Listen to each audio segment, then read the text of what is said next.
الحمد لک یا رب العالمین والصلاة والسلام علی خاتم الانبیاء والمرسلین اما بعد فاعوذ باللہ من الشیطان الرجیم بسم اللہ الرحمن الرحیم قال اللہ تبارک و تعالی فی القرآن المجید والبرہان الرشید فذرنی ومن یکذب بہذا الحدیث سنستدرجہم من حیث لا یعلمون صدق اللہ العظیم ان اللہ وملائکتہ یصلون علی النبی یا ایہا الذین آمنوا صلوا علیہ وسلموا تسلیما الصلاة والسلام علیک یا سیدی یا رسول اللہ وعلی آلک واصحابک یا سیدی یا حبیب اللہ الصلاة والسلام علیک یا سیدی یا رحمت للعالمین وعلی آلک واصحابک یا سیدی یا خاتم النبیین۔ انتہائی محترم و معزز بزرگوں، نوجوان دوستوں، عزیز بچوں، اللہ رب العزت کی فضل و توفیق سے ہم سب جمعۃ المبارک ادا کرنے کی نیت سے مسجد میں حاضر ہیں۔ میری دعا ہے خالق کائنات جل جلالہ ہم سب کا حاضر ہونا اپنی بارگاہ اقدس میں قبول و منظور فرمائے۔ حضور نبی رحمت شفیع امت صلی اللہ علیہ وآلہ وسلم آپ کا فرمان اقدس ہے، صلو علی واجتہدوا بالدعاء، فرمایا لوگوں میری ذات پر درود پاک پڑھا کرو اور اس کے بعد توجہ کے ساتھ اور خوش دلی کے ساتھ اللہ کی بارگاہ میں دعا کیا کرو، چونکہ جو درود پڑھ کے دعا کی جائے اللہ اسے قبول فرما لیتا ہے۔ اللہ کریم ہم سب کو عمل کی توفیق عطا فرمائے۔ ہمارا تفسیر القرآن کا سلسلہ جاری و ساری ہے اور سورۃ القلم شریف آج اس کا آخری حصہ اللہ کی رحمت سے ہم سننے کی سعادت حاصل کریں گے۔ آپ حضرات کی خدمتوں میں گزارش ہے آپ توجہ رکھیں گے تاکہ ہم سب بات سمجھنے میں کامیاب ہو سکیں۔ دوستان گرامی، ہماری سابقہ جمعۃ المبارک میں جہاں تک بات پہنچی تھی وہ یہ تھی کہ اللہ تعالیٰ نے وہ جو کافر لوگ تھے ان سب کافروں سے فرمایا کہ تم کہتے ہو کہ مسلمان اور کافر قیامت والے دن برابر ہوں گے، ان کو اجر برابر ملے گا، تو اللہ تعالیٰ نے ارشاد فرمایا کہ یہ کیسے تم حکم دے سکتے ہو؟ کیا تمہارے پاس کوئی نوشتہ آیا ہے جو اللہ کی طرف سے ہو، وہی ہے، یا تمہیں کس نے ضمانت دی ہے؟ کیا تم ایسی باتیں کر رہے ہو؟ اور ساتھ فرمایا کیا ہم نے کوئی قسم اٹھا لی ہے تمہارے لیے کہ جو تم کہہ رہے ہو وہی سچا ہوگا؟ یا پھر تمہارے پاس کوئی ایسے گواہ ہیں؟ نہ تمہارے پاس کوئی کاغذ، نہ وحی، نہ ضامن، نہ ہم نے قسم اٹھائی، نہ کوئی گواہ اور نہ کوئی ایسا طاقتور تمہارا سفارشی ہے، اور پھر بھی تم جھوٹ بول رہے ہو کافرو۔ اللہ رب العزت نے ان سب کا رد فرمایا کہ قیامت والے دن جو کافر اور مسلمان ہوں گے یہ کبھی برابر ہو سکتے نہیں، یہ دنیا میں بھی برابر نہیں ہے، مسلمان کو فضیلت حاصل ہوتی ہے۔ اس کے بعد اللہ تبارک و تعالیٰ نے ارشاد فرمایا قیامت والے دن ہم اپنے جلال کا اظہار کریں گے۔ وہ جو سابقہ جمعہ میں نے سمجھایا تھا کہ پنڈلی اللہ ظاہر فرمائے گا، تو اس کا کیا مطلب ہے؟ یوم یکشف عن ساق، فرمایا قیامت والے دن واضح کر دی جائے گی پنڈلی، تو اس کا مطلب کیا ہے؟ تو اس کے جو مفاہیم اور مطالب اور معانی تھے وہ میں نے آپ کے سامنے عرض کیے کہ اس کا مطلب یہ تھا اللہ تعالیٰ تو جیسے ہمارے ہاتھ اور پاؤں اور ٹانگیں اور پنڈلیاں اس سے پاک ہے، تو پھر یہ اللہ نے کیوں فرمایا کہ قیامت والے دن پنڈلی کو ظاہر کیا جائے گا؟ تو اس کا ایک معنی یہ تھا کہ قیامت والے دن جو قیامت کے عذاب ہوں گے، قیامت کی گھبراہٹ ہوگی، قیامت کی آزمائش ہوگی، فرمایا اس کو تمہارے اوپر ظاہر کیا جائے گا۔ اور یہ پنڈلی سے مثال کیوں دی؟ یہ اس لیے دی تھی کہ جب بندہ کسی پر غصہ کرتا ہے، آج بھی دنیا کا اصول ہے، تو آدمی اپنی بازو وغیرہ اکٹھے کرتا ہے اور اپنی شلوار پنڈلیاں تک اوپر لے آتا ہے، وہ کہتا نہیں کہ باواں تے سلوار کونج کے تے اگلے دے پیچھے بھجنا، میں ہن کھلو میں تینوں پوچھاں، تو یہ جو انداز ہوتا ہے یہ غصے اور جلال کا انداز ہوتا ہے۔ تو لوگوں کی عقل کے مطابق بتایا گیا کہ قیامت والے دن اس طرح تمہارے اوپر غصہ کیا جائے گا۔ یہ کافروں سے بات ہو رہی تھی، اور وہ کریں گے کون؟ وہ فرشتے ہوں گے جو ان کے پیچھے بھاگیں گے اور ان کو پکڑ کر کافروں کو جہنم میں ڈال دیں گے۔ یہ تھا یہاں پر مراد۔ اور تیسری بات اسی آیت سے یہ ثابت ہوتی تھی کہ قیامت والے دن اللہ تبارک و تعالیٰ اپنا ایک ایسا نور ظاہر فرمائے گا جس کو دیکھ کر صرف اور صرف مسلمان لوگ اپنے رب کو سجدہ کر سکیں گے، کوئی اور اپنے رب کو سجدہ نہیں کرے گا۔ میں نے یہ 2 حدیثیں سابقہ جمعۃ المبارک میں آپ کو سنائی تھی کہ مسلمانوں میں سے بھی جو خالص مومن ہوں گے وہ سجدہ کر سکیں گے، جو منافق ہوں گے وہ سجدہ نہیں کر سکیں گے، جو ریاکار ہوں گے، جو لوگوں کے دکھلاوے کے لیے نمازیں پڑھتے تھے وہ بھی سجدہ نہیں کر سکیں گے۔ فرمایا جائے گا تم لوگوں کے لیے ہی باتیں کرتے تھے تو آپ آکڑ کے کھڑے رہو، جو رب کے لیے کرتا ہوگا وہ فوراً سجدہ کر جائے گا۔ تو یہ قیامت والے دن ان کے لیے ہر چیز کو کھولا جائے گا۔ گرامی قدر حضرات، جب یہاں تک بات ہو چکی تو اللہ تعالیٰ نے پھر فرمایا کہ قیامت والے دن ان کے چہروں سے ساری بات عیاں ہو رہی ہوگی، اور وہ کیا ہوگی؟ فرمایا کہ جو ایمان والے ہوں گے ان کا جو چہرہ ہوگا اس کے اوپر تمہیں گھبراہٹ نظر نہیں آئے گی، تمہیں پریشانی نظر نہیں آئے گی۔ تو کہا اس کی نشانی کیا ہے؟ فرمایا نشانی یہ ہے کہ ایمان والوں کے چہرے نور کی طرح چمکتے ہوئے نظر آئیں گے، اور جو منافق ہوگا اس کی نشانی کیا ہے؟ فرمایا ترحقہم ذلہ، ان کے چہرے پر ذلت ہوگی۔ اس کی تفسیر میں لکھا ہے تسود وجوہہم، فرمایا ان کے چہروں کو کالا کر دیا جائے گا، تو ان کے چہرے بلیک یعنی کالے نظر آئے، دور سے پہچانے جائیں گے کہ یہ کالے منہوں والے ہیں جن کی آج ہر چیز برباد ہو گئی اور ان کو اللہ جہنم میں ڈالے گا۔ دوستان گرامی، یہ ہے اس آیت کی یہاں تک کی تفسیر سابقہ جمعہ میں جو بات ہوئی تھی۔ اب آئیے آگے اللہ کیا فرماتا ہے؟ فذرنی ومن یکذب بہذا الحدیث، فرمایا کہ اے محبوب صلی اللہ علیہ وسلم تو جو ان باتوں کو جھٹلاتا ہے آپ ان کو چھوڑ دیں، آپ کا کام ہے بتانا۔ دیکھیے یہ ایک تبلیغ کرنے والوں کے لیے بہت بڑا سبق ہے، اور وہ یہ ہے کہ ہم سب جتنے لوگ ہیں ہمارا کام ہے کہ ہم حق بات بتائیں، نہ کہ منوائیں۔ بتانے میں اور منوانے میں بڑا فرق ہوتا ہے۔ میں آپ کو آسان کر کے مثال دیتا ہوں، مؤذن کا کام ہے آذان دینا، اس کا یہ کام نہیں ہے کہ ڈنڈا اٹھا لے اور ہر گھر میں چلا جائے، جڑا جڑا ستا پہ آتے سوٹے پھیرے انہوں آ کے چل مسیتے چل، نہیں، یہ اس کا کام نہیں ہے۔ اس کا کام ہے آذان دینا، آذان ضرور دے۔ تو یہ جو علماء ہوتے ہیں یہ جب حق بات بیان کرتے ہیں، عقیدے کی بات بیان کرتے ہیں اور تمہیں ہر قسم کی برائی سے روکتے ہیں تو یہ حق کی آذان دے رہے ہوتے ہیں، تو ان کی مخالفت نہیں اس وقت کرنی چاہیے۔ اس آذان کو سن کر اگر آپ کا جی چاہتا ہے تو آپ حق پر عمل کر لیں، بجائے اس کے کہ تم علماء کی مخالفت اپنے دل میں رکھو اور ان کے بارے میں نازیبا باتیں کرو۔ مولویوں نے دین مشکل کر دیا ہے، دین تو بہت آسان تھا۔ تو میں نے کہا وہ آسان دین ذرا ہمارے اوپر بھی پیش کرو نا، ہمیں بھی تو پتا چلے نا۔ ان 30 سپاروں میں جو دین ہے وہ تو ہم آپ کو دے رہے ہیں، تو اب آپ کے پاس پتہ نہیں کون سا کالا علم ہے، ذرا ہمارے اوپر بھی واضح فرمائیے، ہم بھی آپ کی شکل و صورت دیکھیں کیسی ہے، کیا آپ دین لے کے پھرتے ہیں۔ تو کہنے کا مقصد یہ ہے کہ مؤذن کا کام جیسے آذان دینا ہوتا ہے ویسے ہی عالم اور مبلغ اور مصلح اس کا کام یہ ہے کہ ہر اصلاح کی بات کر جائے۔ لوگ عمل کرتے ہیں تو سبحان اللہ، نہ کریں تو یہ ان کو سزا نہیں دے سکتا، مار نہیں سکتا۔ اللہ رب العزت فرماتا ہے محبوب آپ نے جو حق کا پیغام دے دیا، مانتے ہیں تو ٹھیک ہے ورنہ چھوڑ دو۔ کیوں؟ فرمایا سنستدرجہم من حیث لا یعلمون، ہم ان کو تھوڑا مہلت دے رہے ہیں، ان کو پتہ بھی نہیں ہے۔ وَأُمْلِي لَهُمْ إِنَّ كَيْدِي مَتِينٌ، اور ہوگا کیا؟ فرمایا کہ یہ بات تدریج اپنی گمراہیوں میں، اپنے کفر میں آگے جب جائیں گے تو ان قیدی متین، پھر ہماری پکڑ بڑی سخت ہوگی، اور جب ہماری پکڑ آ جائے گی تو ان کو سمجھ نہیں آئے گی کہ ہمارے ساتھ ہوا کیا ہے۔ گرامی قدر حضرات، اب آئیے یہاں ان آیات تو یہ بات کو ذرا سمجھنے کی کوشش کیجئے۔ گرامی قدر حضرات، حدیث شریف میں ہے، یہ روح البیان میں اس آیت کے تحت یہ حدیث شریف موجود ہے۔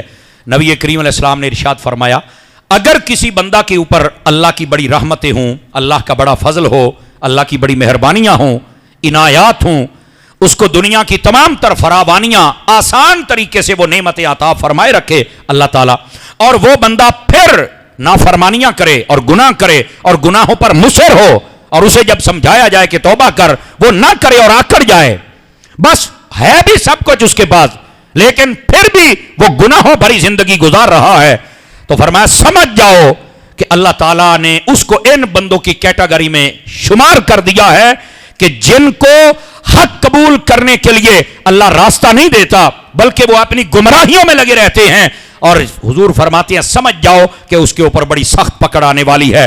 پھر یہ نہ نعمتیں رہیں گی، نہ یہ فضل رہیں گے، نہ یہ گھر رہیں گے، نہ یہ گاڑیاں رہیں گی، اور نہ یہ اس کی لش پش رہے گی۔ وہ جہاں شروع تھا بالکل چھوٹا بچہ، عاجز تھا، نکما تھا، کچھ کر نہیں سکتا تھا، کوئی اس کے منہ میں لقمہ ڈالتا تھا اور ماں باپ سے مانگ کے کھاتا تھا، تو فرمایا ایک وقت آئے گا وہیں آ کے کھڑا ہو جائے گا، اور اگر وہ نافرمانیاں نہ کرے، اللہ کی نعمتوں کا شکر ادا کرے اور ان نعمتوں کا حق ادا کرے، تو فرمایا پھر کیا ہوگا؟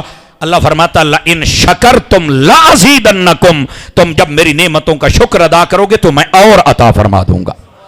اس واسطے جس بندے پر نعمتیں ہوں، فضل ہوں، اور پھر وہ گناہ کرے، تو فرمایا کہ سمجھ لو کہ اس کے اوپر عذاب آنے والا ہے، اس کی پکڑ ہونے والی ہے۔ بلکہ اسی کے تحت ایک اور حدیث شریف بھی سنیے، یہ بھی علماء تفسیر نے لکھی ہے۔ بنی اسرائیل کا ایک بندہ تھا، اس نے اللہ کی بارگاہ میں عرض کی، باری تعالیٰ تو نے مجھے اتنے نعمتیں اور اتنے فضل اور اتنے انعامات سے نوازا ہے، لیکن میں نے تیری فرما برداری والا کوئی کام نہیں کیا، میں نے تو بڑا انجوائے کیا بظاہر جو دنیا میں ایک لفظ بولا جاتا ہے، میں نے کوئی توجہ نہیں کی نیکیوں کی طرف، بڑے گناہ کیے ہیں، لیکن تیری طرف سے میرے اوپر کوئی عذاب نہیں آیا۔ اب اللہ نے اس وقت کے نبی علیہ السلام کے ذریعے جو اس کی طرف پیغام بھیجا نا، یہ ایسا ہوتا ہے، بندہ جتنا بھی گناہ گار ہو نا، کوئی نہ کوئی ٹائم آ جاتا ہے کہ اس کی تار جڑ جاتی ہے، پھر یہ کہنے بھی مجبور ہو جاتا ہے کہ باری تعالیٰ میں نے اتنا کچھ کیا لیکن تیری طرف سے میرے اوپر کوئی عذاب نہیں۔ چاہیے یہ تھا کہ وہیں توبہ کرتا کہ باری تعالیٰ اگر تو نے مجھے بچائے رکھا ہے تو میں سچے دل سے توبہ کرتا ہوں، لیکن وہ کہتا ہے میرے اوپر عذاب ہی کوئی نہیں آیا۔ تو اللہ رب العزت نے اس وقت کے نبی علیہ السلام کی جانب وحی بھیجی، اور کیا تھی؟ فرمایا اس بندے کو چل کے کہہ دو کہ تم نے ہم سے یہ سوال کیا تھا کہ اتنی نعمتوں کے باوجود کہ تم گناہ گار ہو تو ہم تمہارے اوپر عذاب نہیں بھیج رہے، تو کیا سمجھتا ہے کہ تیرے اوپر عذاب نہیں آیا؟ فرما تیرے اوپر اللہ نے ایسے عذاب بھیجے تجھے سمجھ نہیں آئی۔ تو اس نے کہا وہ کون کون سے؟ فرما دیکھو کبھی بھی تیری آنکھ سے اللہ کے خوف سے کوئی آنسو نہیں نکلا، یہ اللہ کا عذاب نہیں تو کیا ہے؟ تیرے اوپر کوئی رحمت والا معاملہ ہوتا تو کبھی تو رو کے توبہ کر لیتا۔ اور فرمایا تم نے کبھی حق بات کو قبول نہیں کیا، جو بات ہوتا ہے چھوڑو یار یہ تو مولویوں کے قصے ہیں، یہ تو مولویوں کی، یہ کہہ کے رد کر دیتا تھا۔ تو کیا یہ تیرے اوپر عذاب نہیں ہے کہ ہم نے ہدایت قبول کرنے کے لیے تیرا دروازہ ہی بند کر دیا ہوا ہے؟ یہ تیرے اوپر عذاب ہے۔ اور اللہ فرماتا تیرا اتنا مال تھا، تجھے کبھی بھی توفیق نہیں ہوئی کہ تو میری راہ میں خیرات کرے، تو فرمایا یہ تیرے اوپر عذاب نہیں ہے کہ اتنا مال ہونے کے باوجود کہ کتے بلے کھا جائیں گے، گل جائے گا، سڑ جائے گا، یہ لوگ کھا جائیں گے، لیکن تمہیں اللہ کی راہ میں خیرات کرنے کا بالکل جذبہ نہیں ملا، تو کیا یہ اللہ کا عذاب نہیں ہے تیرے اوپر؟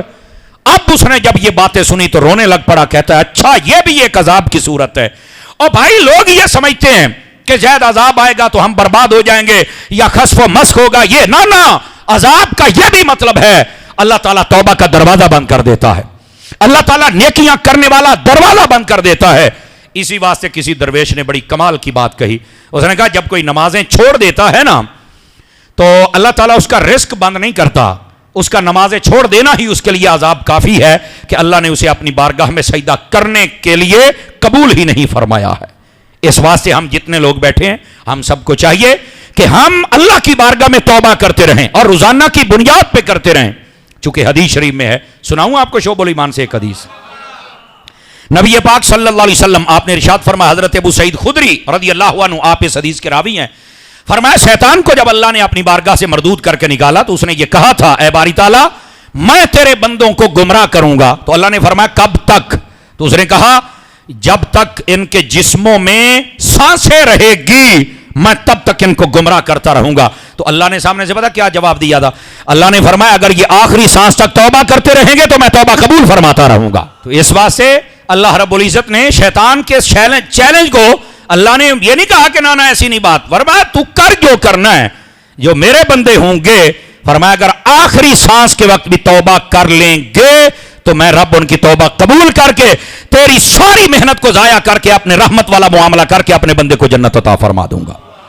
تو اس واسطے ہم جتنے حضرات ہیں ہم سب کو چاہیے کہ ہم توبہ و استغفار ضرور کرتے رہے۔ اس کا ایک فائدہ یہ بھی ہے، نبی کریم علیہ السلام ارشاد فرماتے ہیں جو بندہ اپنے اوپر استغفار کو لازم کر لیتا ہے، یہ بھی حدیث شریف ہے، فرمایا اللہ تعالیٰ اسے ہر مشکل سے نکال دیتا ہے، اسے پتہ بھی نہیں چلتا کیسے نکالا ہے۔ اللہ تعالیٰ ہر پریشانی سے سے اس کو نکال دیتا ہے, اسے پتہ بھی نہیں چلتا کہ میں یہاں تو دروازے بند ہو گئے تھے اور مجھے یہاں کیسے نکالا گیا. بلکہ اس حدیث کا آخری لفظ یہ ہے, اللہ تعالیٰ اس بندے کو وہاں سے رزق عطا کرتا ہے کہ اس نے سوچا بھی نہیں ہوتا, اللہ پھر بھی رزق عطا فرما دیتا ہے. کہ اللہ نے فرمایا اے محبوب آپ ان کو حق کا پیغام دے دیں اور ان کو چھوڑ دیں. کیوں؟ فرما ہم ہیں جو ان کو آہستہ آہستہ گمراہی میں آگے لے کے جاتے ہیں اور اتنی ڈھیل دے دیتے ہیں کہ یہ سمجھتے ہیں کہ شاید ہم بڑے خوش نصیب ہیں, بعد میں پتہ چلتا ہے کہ ان کے اوپر تو بربادی آ گئی اور تباہی ہو گئی اور سارا کام تمام ہو گیا. اور اس کے بعد فرمایا ام تسألہم اجرا فہم من مغرم مثقلون ام عندہم الغیب فہم یکتبون. فرمایا اے محبوب یہ کافر جو بات نہیں سن سکتے, اب ذرا توجہ کیجئے, اگر کوئی ایسا مزاج رکھنے والا بندہ بیٹھا جو حق نہیں سن سکتا ذرا تکڑا ہو کے بیٹھے. فرمایا محبوب آپ نے تو حق بات کہی, اسلام پیش کیا, ان کے بھلے کی باتیں کہیں, تو یہ باتیں کہنے پر آپ نے ان سے کوئی اجرت تو نہیں لی تھی, پیسے تو نہیں لیے تھے, کوئی ان سے مال تو نہیں لیا تھا. تو محبوب پاک علیہ السلام نے تو مال نہیں لیا. اللہ فرماتا ہے حبیب جب تم بات بھی صحیح کرتے ہو, بات بھی حق ہے, بات بھی سچ ہے, ان کا فائدہ بھی ہے, اور تم نے اجرت بھی نہیں لی, اور یہ پھر بڑی مشکل میں ہے. پنجابی کے اندر پھر اوکھے ہو, یعنی پھر تمہیں تکلیف ہو رہی ہے بغیر معاوضے کے تمہیں ہر چیز مل رہا ہے. او بھائی آج کل تو ڈاکٹر کے پاس آپ مشورہ کرنے جائیں تو کہنا میری 2000 فیس ہے, مشورے دی. اے محبوب آپ نے کیا ان سے کوئی سوال کیا اجرت کا؟ پھر بھی وہ کہتے ہیں کہ ہم شاید بوجھ تلے دب گئے, پریشان ہیں, آپ حق بات کرتے ہیں, سچ کرتے ہیں, لیتے بھی کچھ نہیں.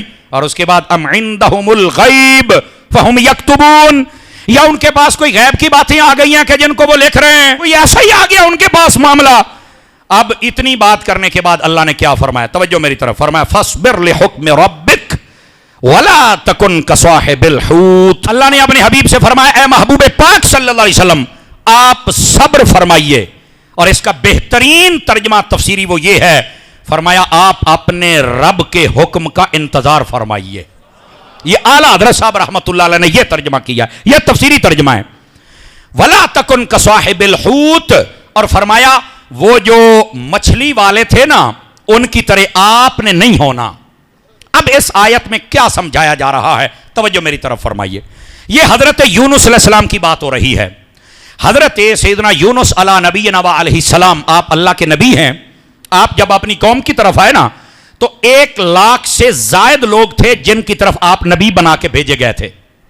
ہاں یہ قرآن مجید میں موجود ہے, 1,00,000 سے زیادہ بندوں کی جانب آپ نبی بنا کے بھیجے گئے. آپ نے جب ان کو بتایا کہ آپ بت پرستی کو چھوڑ دیں, بڑا ہی سمجھایا, لیکن وہ سرکشی پر اترے رہے. تو حضرت یونس علیہ السلام نے نا, جیسے بندہ بہت زیادہ محنت کرنے کے بعد یہ سمجھتا ہے کہ یار اب یہ ہدایت پر نہیں آئیں گے, اور اس وقت انہوں نے ہاتھ اٹھا کے اللہ کی بارگاہ میں ان کے خلاف دعا کر دی اور کہا کہ باری تعالیٰ یہ اتنا میں نے سمجھایا, یہ نہیں مان رہے, ان کے اوپر عذاب نازل کر. اب جب حضرت یونس علیہ السلام نے یہ دعا کر دی تو اللہ پاک نے فرمایا تو چونکہ ہمارا نبی ہے اور تم نے دعا کر دی ہے تو ایسے کر اپنی قوم کو کہہ دو 3 دن کا ٹائم ہے, 3 دنوں میں توبہ کر لو ورنہ تم پر اللہ کا عذاب آ جائے گا. اب ہوا کیا, حضرت یونس علی نبینا علیہ السلام آپ نے جس دن کہا اس دن رات کے وقت, یا بعض روایات میں دوسرا دن گزرا تو آپ رات کے وقت تیسرا دن چڑھنے سے پہلے وہاں سے تشریف لے گئے. وجہ کیا بنی؟ وجہ یہ بنی کہ آپ جب وہاں سے نکلے نا تو اس کا سبب امام رازی نے یہ لکھا ہے کہ آپ نے یہ خیال فرمایا کہ ابھی تک عذاب نہیں آیا تو یہ جو کافر ہیں کہیں مجھے تکلیف نہ پہنچائیں, مجھے قتل نہ کر دیں. ان کا یہ روایت تھا کہ جب بات پوری نہ ہوتی تو وہ اپنے اس بندے کو قتل کر دیتے تھے. اس وجہ سے آپ وہاں سے نکل پڑے کہ اگر یہ مجھے تکلیف پہنچائیں گے تو ان پر ڈبل عذاب آئے گا. آپ وہاں سے نکل پڑے. آگے تھا دریا. آپ دریا کی کشتی پر جب سوار ہوئے نا تو کشتی درمیان میں چل کے رک گئی, اور اس وقت ایک قصہ مشہور تھا کہ کشتی کے اندر جو بھی کسی کا بھاگا ہوا غلام ہوتا تھا تو وہ کشتی کنارے نہیں لگتی تھی. انہوں نے کہا جی اس کشتی میں کوئی بھاگا ہوا غلام ہے. اب ہوا کیا, وہ سب سے پوچھا, کوئی بھی نہ مانا. انہوں نے کہا کرہ اندازی, کرہ ڈالتے ہیں. 3 مرتبہ کرہ ڈالا, تینوں مرتبہ حضرت یونس علیہ السلام کا نکلا. حضرت یونس علیہ السلام سمجھ گیا کہ یہ میری آزمائش اور امتحان شروع ہو چکا ہے کہ شاید مجھے وہ دعا نہیں کرنی چاہیے تھی اپنی امت کے خلاف اتنی جلدی. اب جو میں نے کر دی ہے, حالانکہ صبر آپ نے بہت کیا تھا, پھر بھی چاہیے تھا اور صبر کرتے یا اللہ کے حکم کا انتظار کرتے. اب کیا کرنا, آپ نے چونکہ اپنی طرف سے کہہ دیا تو آپ سمجھ گئے کہ اب میرے اوپر یہ آزمائش ہے. آپ نے کہا جی آپ یہ بتائیں کہ پھر آپ اس کا کرتے کیا ہیں؟ انہوں نے کہا جی ہم تو اس بندے کو دریا میں پھینک دیتے ہیں. تو آپ سمجھ گئے. آپ نے کہا تم پھینکو گے اس سے پہلے میں خود چھلانگ لگاتا ہوں. یونس علیہ السلام اٹھے, آپ نے دریا میں چھلانگ لگا دی. روایات میں ہے اللہ نے ایک مچھلی کو حکم دیا ہوا تھا, وہ کشتی کے ساتھ ساتھ ہی اس نے منہ کھولا اور آپ اس کے پیٹ میں چلے گئے. روایت کے یہ لفظ ہیں, فرمایا کہ مچھلی کو حکم تھا کہ نہ کھانا ہے, نہ چبانا ہے, نہ تکلیف دینی ہے. مچھلی کے آپ پیٹ میں تشریف لے گئے. ایک روایت میں ہے 3 دن, ایک میں 7 دن, ایک میں ہے 40 دن آپ حضرت یونس علیہ السلام مچھلی کے پیٹ میں رہے. اور یہ وہ مچھلی ہے حضرت یونس علیہ السلام کے اس برکت حاصل ہونے کے بعد یہ مچھلی جنت میں جائے گی. تو میں نے کہا جس مچھلی کے پیٹ میں 40 دن بطور آزمائش اللہ کا نبی ٹھہرے, اگر وہ مچھلی جنتی ہے تو پھر اما آمنہ کے بارے میں کیا خیال ہے جن کے پیٹ میں میرے نبی ٹھہرے رہے تھے. حضرت سیدنا یونس علیہ السلام مچھلی کے پیٹ میں تھے. 40 دنوں کے بعد اللہ نے حکم فرمایا اور ان 40 دنوں میں انہوں نے اللہ کی بارگاہ میں بڑی توبہ کی. وہ ایک مشہور تسبیح ہے لا الہ الا انت سبحانک انی کنت من الظالمین. یہ اپنے رب سے آپ بطور تسبیح پڑھتے رہے. اللہ رب العزت نے مچھلی سے فرمایا دریا کے کنارے آ جا. وہ جب کنارے آ گئی اس نے منہ کھولا, آپ باہر تشریف لے آئے. جب آپ باہر آئے تو آپ کے جسم کے اوپر کوئی بال باقی نہیں رہا تھا اور آپ کا جسم بالکل نرم تھا. کدو کا درخت اللہ نے پیدا کیا. اب آپ میں سے کوئی کہہ سکتا ہے کدو دی تو ویل ہوندی ہے, وہ تو بیلوں پہ لگتا ہے, تو درخت کا کیا مطلب ہے؟ علماء نے لکھا ہے کہ اس کا مطلب یہ ہے کہ وہ حضرت یونس کا معجزہ تھا. بیل جو تھی اس کو بھی درخت بنا دیا گیا تھا, اللہ نے اپنی قدرت سے ان کے لیے بنا دیا. اس کے سائے میں آپ تشریف فرما رہے. ایک بکری آتی روزانہ آپ کے منہ میں تھن ڈال جاتی اور آپ اس کا دودھ پیتے. چند دنوں کے اندر آپ کے بال آ گئے, تندرست ہو گئے, صحت یاب ہو گئے. حضرت یونس علیہ السلام, یہ تھا حضرت یونس کا قصہ. اب اللہ نے اپنے حبیب سے فرمایا آپ نے مچھلی والے کی طرح نہیں ہونا. کیا مطلب؟ کہ انہوں نے جب اپنی قوم کو بڑا سمجھایا وہ نہیں مانے تو انہوں نے نا تنگ آ کے ہاتھ اٹھا دیے اور ان کے خلاف دعا کر دی. فرمایا حبیب آپ نے اپنی امت کے لیے یہ دعا نہیں کرنی ہے. ہائے ہائے, مینوں ایتھوں لگدا ہے اللہ دی قسم ہے اے جڑی امت ہے نا محبوب پاک کی نسبت کی وجہ سے میرے رب کو بھی بڑی پسند ہے یہ امت. آپ کو پتہ ہے معراج کی رات نبی پاک علیہ السلام سے اللہ نے فرمایا تھا اے حبیب ہم نے آپ کو آخری نبی بنایا ہے, اس میں آپ رنجیدہ تو نہیں ہیں؟ فرمایا نہیں میں تو رنجیدہ نہیں, میں تو تیری رضا پہ راضی ہوں. فرمایا دیکھ لے تمہیں آخری بنایا ہے لیکن شان سب سے زیادہ عطا فرمائی ہے. اور اگلی بات فرمایا آپ اپنی امت سے بھی چل کے یہ کہنا کہ ہم نے جو آپ کو آخری امت بنایا ہے یہ اس لیے نہیں کہ آپ کی شانیں کم ہیں بلکہ اس لیے بنایا ایک تو حضور کی امت بنا کے شان عطا کر دی اور دوسرا پہلی امت پہلے اس لیے گزار دی تاکہ تمہارے عیب پہلی امتیں نہ دیکھ سکیں. امتیں پہلے گزر گئیں, ہم ان کے حالات جانتے ہیں لیکن وہ ہمارے گناہوں والے حالات نہیں جانتے. فرمایا کہ ہم نے آپ کی امت کو آخر میں اس لیے رکھا کہ ان کے اوپر ہم نے پردے ڈالے ہوئے ہیں. کیا ڈالے ہوئے ہیں؟ پردے ڈالے ہوئے ہیں. گرامی قدر حضرات آپ اندازہ کریں کہ محبوب پاک علیہ السلام کی امت سے کتنا پیار ہے نبی پاک علیہ السلام کو. اس امت کو بھی چاہیے آپس میں ایک دوسرے سے پیار کریں. تو اللہ تعالیٰ نے فرمایا آپ نے مچھلی والے کی طرح نہیں ہونا, یعنی حضرت یونس علیہ السلام کی طرح جنہوں نے وہ دعا فرما دی تھی. فرمایا حبیب آپ نے اپنی امت کے خلاف دعا نہیں کرنی. گرامی قدر حضرات یہیں سے علماء فرماتے ہیں کوئی چھوٹا موٹا ایسا کام اولاد سے یا بچوں سے ہو جائے تو اس کو جلدی بد دعا نہیں دینی چاہیے. ہم جب اپنے بچوں پر ناراض ہو جائے نا, اپنے غلاموں پر, اپنے نوکروں پر, اپنے خادموں پر, اپنے ماتحتوں پر, تو کئی بڑی جلدی بد دعائیں شروع کر دیتے. فرمایا بد دعا جلدی نہیں دینی چاہیے, اس کی ہدایت کی دعا کرنی چاہیے. ان کے لیے فرمایا ہدایت کی دعا کرنی چاہیے, یہ سب سے بہترین طریقہ ہے. تو یہ جہاں یہ واقعہ تھا اور اللہ فرماتا ہے فرمایا فاصبر لحکم ربک, آپ اپنے رب کے حکم کا انتظار کیجئے. اور آگے فرمایا مچھلی والے کی طرح آپ نے نہ ہونا. جب انہوں نے پکارا تھا اس وقت کہ جب وہ مچھلی کے پیٹ میں تھے اور اس وقت وہ ایک قید کی صورت میں تھے, فرمایا لولا ان تدارکہ نعمت من ربہ لنبذ بالعراء وہو مذموم. فرمایا کہ اگر اس کے رب کی نعمت کی اس کو خبر نہ پہنچی ہوتی تو فرمایا وہ ضرور میدان میں پھینک دیا جاتا. اور ایسے ہوتا جیسے اس کے اوپر کسی نے کوئی الزام لگایا ہوا ہے.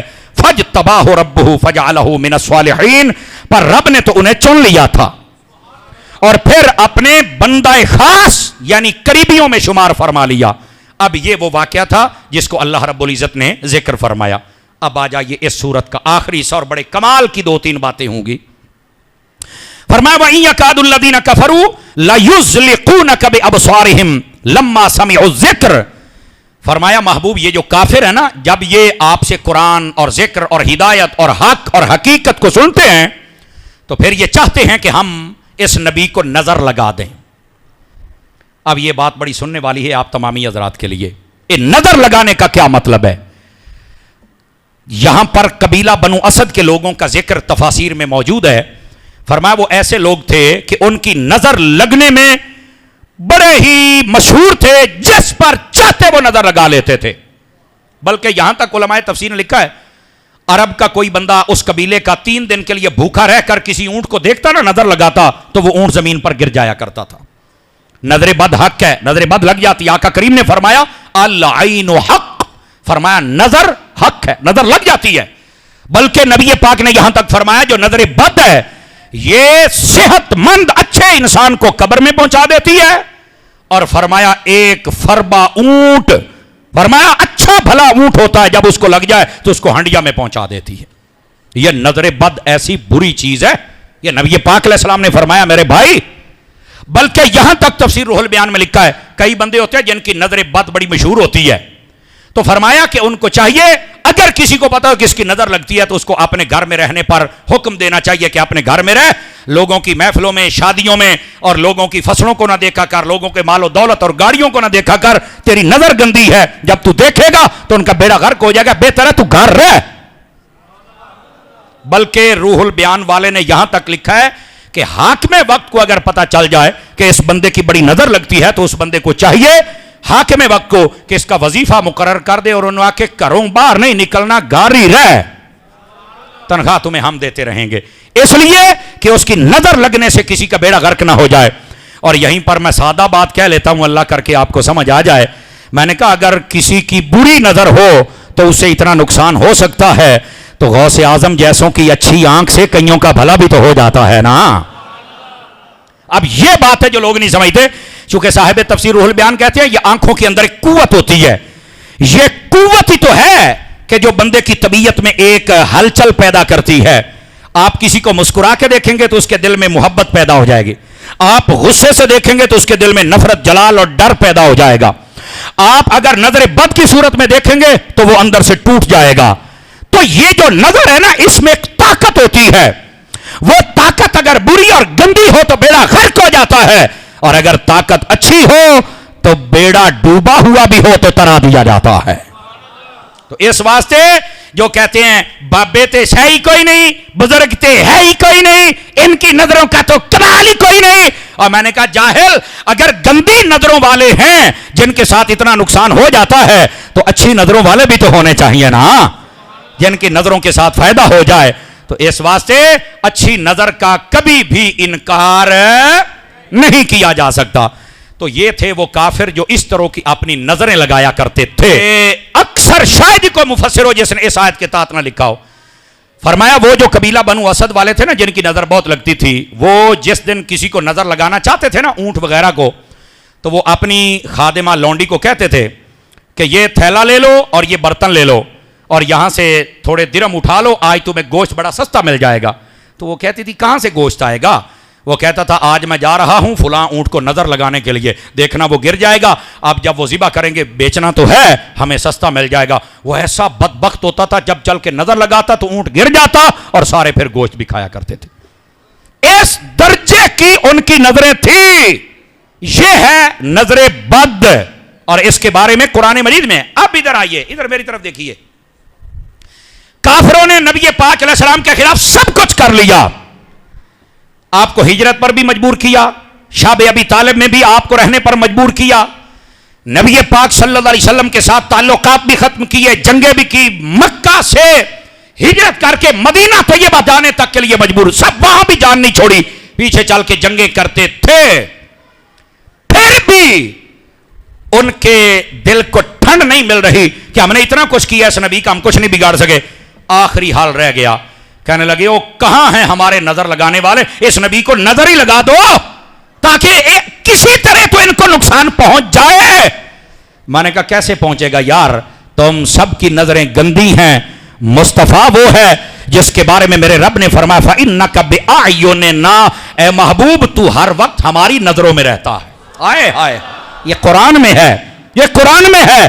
اس حبیب پر نظر کیسے لگے جس پر نگاہ میرے خدا کی ہو. آئے ہائے, اس کو نظر کبھی نہیں لگ سکتی ہے. تو انہوں نے کہا اس نبی کو ہم نے نظر لگانی اور تو کچھ نہیں کر سکے, چلو یہی نقصان کر دیں. پر وہ نہیں کر سکتے, وہ نہیں کر سکتے, کیونکہ اللہ نے اپنی رحمتوں کے پردے ڈالے ہوئے ہیں مصطفیٰ جان رحمت صلی اللہ علیہ وسلم کی. گرامی قدر حضرات, یہ تھا اس آیت میں پہلا مسئلہ. اب اگر جاگے تو دوسرا مسئلہ بھی سنا دوں آپ حضرات کو. اچھا میرے بھائی, یہ تو تھا نظر کے حوالے سے. تو کیا یہ جو نظر لگتی ہے یہ اتارنے کا بھی کوئی طریقہ ہے؟ دیکھیے نظر بد کے بارے میں فرمایا العین حق, نظر بد حق ہے, یہ لگ جاتی ہے, ٹھیک ہے. بچنے کا پہلا طریقہ یہ ہے, آپ جو بھی اپنی نئی چیز خریدیں رکھیں اپنے پاس, آیت الکرسی پڑھ کے پھونک مار دیں, اور دیکھنے والے کو چاہیے جب بھی دیکھے تو دیکھنے کے فوراً بعد ماشاء اللہ کہہ دے. امید ہے اگلا نظر بد سے بچ جائے گا. یہ ہے پہلا طریقہ. اب دوسرا طریقہ بھی سماعت فرما لیجئے نظر بد سے بچنے والا. وہ یہ ہے, بزرگ فرماتے ہیں جب کھانا کھانے لگو نا تو اپنے ساتھ جتنے ہو سب کو کہا کرو کھانا کھاؤ. آپ کو کھانا کھاتے وقت لوگ دیکھیں نہیں, دیکھنے والے کی دو آنکھیں ہوتی ہیں, یا محبت سے دیکھ رہا ہوتا ہے یا حسرت سے دیکھ رہا ہوتا ہے. محبت سے دیکھے گا تو کوئی اثر نہیں ہے. حسرت سے دیکھنے والا, یہ میرے آقا کی حدیث ہے, تفسیر روح البیان نے لکھا ہے, فرمایا حسرت سے دیکھنے والا جب دیکھتا ہے تو وہ کھانا ایسی بیماری اندر چل کے بن جاتا ہے کہ جس کا کبھی علاج بھی نہیں ہوتا. اسی لیے میں ریکویسٹ کروں گا جب آپ مہمانوں کو کھانا دیں یا ساتھ بیٹھ کر کھایا کریں, یا پھر ان کو ریلیکس چھوڑ دے, کمرہ بند کر کے باہر چلے جایا کریں. سامنے بیٹھے رہتے ہو وہ بھی جھجکتے رہتے ہیں اور ان کے لقمے بھی تاڑتے رہتے ہو, تو یہ تاڑنے کی تو ویسے ہی اجازت نہیں ہے. تو اس واسطے میرا یہ اصول ہے, میں جہاں بھی جاتا ہوں ہر روز کہیں نہ کہیں پروگراموں میں جانا ہوتا ہے, تو میں کہتا ہوں یا ہمارے ساتھ کھاؤ یا سارے باہر جاؤ, دونوں میں سے ایک کم کر لو جو بھی کرنا ہے. ہاں سیدھی بات ہے, یا کھاؤ یا جاؤ, دونوں جو ایک کم کر لو. اللہ کے بندے, ہم 2 یا 3 بندے ہوتے ہیں, 11 بندے ہمیں دیکھنے والے ہوتے ہیں. وہ نہیں حضرت صاحب آپ کی محبت کی وجہ سے بیٹھے, میں کہے محبت سانو مانگی پمنی ہے, آپ باہر تشریف لے جائیں, مہربانی فرمائیں, یا ہمارے ساتھ بیٹھ کے کھائیں. تو اس واسطے تھوڑا دھیان رکھنا چاہیے. اور اسی طرح بزرگوں نے فرمایا کہ یہ جو ہوٹلوں کے اوپر آپ بیٹھ کے کھاتے ہیں نا, کہیں پردے والی جگہ پہ کھانا چاہیے. آپ جو سڑکوں کو کھاتے ہیں, یہ غریب لوگ فقیر لوگ یہ جب دیکھتے ہیں نا تو ان کی نظروں میں حسرت اور حسد ہوتا ہے. جب وہ دیکھیں گے تو آپ کا بیڑا غرق ہو جائے گا. او جی میں بڑے چنگے ہوٹل تو روٹی کھا دی ہے تو میں نے رات حیضہ ہو گیا ہے. میں کہا تیرا روٹی اور دھیان گیا, تو کدی مسئلہ سنیا ہوئے نا کہ یہ حیضہ ہوتا کیوں, یہ کسی کی نظروں کی بد نظری کا کمال ہے. تو توجہ ہے. تو اگر آپ بچنا چاہتے ہیں تو آپ کو چاہیے کہ آپ لوگوں کے سامنے مت کھایا کریں. تیسری صورت نظر بد سے بچنے کی, کہ اگر نظر بد لگ جائے تو کیسے بچیں. حضرت امام حسن بصری رضی اللہ تعالیٰ عنہ آپ فرماتے ہیں یہی آیت وَإِن يَكَادُ الَّذِينَ كَفَرُوا لَيُزْلِقُونَكَ بِأَبْصَارِهِمْ لَمَّا سَمِعُوا الذِّكْرَ, یہ پڑھ کر پھونک مار دیا کریں جس کو نظر لگ جائے. اس آیت کا صدقہ اللہ نظر بد دور فرما دیتا ہے. سمجھ آ رہی ہے. اور علماء کرام فرماتے ہیں کہ ہم سب کو چاہیے کہ ہم لوگ اپنے اللہ کے سپرد بھی ہو جایا کریں. کہا وہ کیسے؟ فرما صبح گھر سے نکلتے وقت قل ہو اللہ بھی پڑھا کریں, قل اعوذ برب الناس, قل اعوذ برب الفلق بھی پڑھا کریں, اور گھر سے نکلنے کے بعد آیت الکرسی بھی پڑھا کریں. آپ اپنے رب کی رحمت کے سپرد ہو جایا کریں گے. ہمیں بھی کچھ نہ کچھ اپنا حساب لگا لینا چاہیے. توجہ ہے جی حضرات آپ کی. اچھا یہ ہو گیا دوسرا مسئلہ. اب یہیں سے ایک تیسرا مسئلہ ہے, وہ بھی سنا دوں آپ کو. یہ تیسری بات ہے, اس سے آگے یہ تیسری بات ہے, اور وہ یہ ہے بسا اوقات ہم جب جاتے ہیں نا دم درود کروانے کے لیے تو کچھ لوگ شوشے چھوڑ دیتے ہیں, نہیں جی دم درود تو ناجائز و حرام ہے, احادیث میں ہے میں نے کہا بیٹے آپ نے حدیثیں سمجھی نہیں ہیں. جس دن آپ حدیث سمجھ جائیں گے نا تو آپ اتنی زیادہ لوگوں کے اندر فتنہ اور فساد نہیں کر سکیں گے. آپ نے حدیث سمجھی نہیں ہے. ادھر دیکھیے کون سا دم درود منع ہے اور کون سا جائز ہے, یہ اگر بتائے گا تو صرف سنی بتائے گا, یہ دوسرے بندے کے بس کی بات ہی نہیں ہے, چونکہ اس نے سمجھا ہی نہیں. آپ کہیں گے اتاری صاحب وہ کیسے؟ توجہ کیجئے, اگر دم درود کرنا یہ منع ہوتا تو نبی پاک علیہ السلام قل اعوذ برب الفلق قل اعوذ برب الناس یہ دونوں صورتیں پڑھ کر اپنے اوپر کبھی بھی دم نہ کرتے. میرے نبی کریم علیہ السلام یہ دونوں صورتیں پڑھ کر اپنے اوپر دم کیا کرتے تھے. پہلی بات. دوسری بات, جب آپ کہیں تھکے ہوئے ہوتے اور آپ گھر آتے تو اب حضرت اما عائشہ صدیقہ سے فرمایا کرتے تھے اے عائشہ میرے اوپر یہ صورتیں پڑھ کے پھونک مار دو.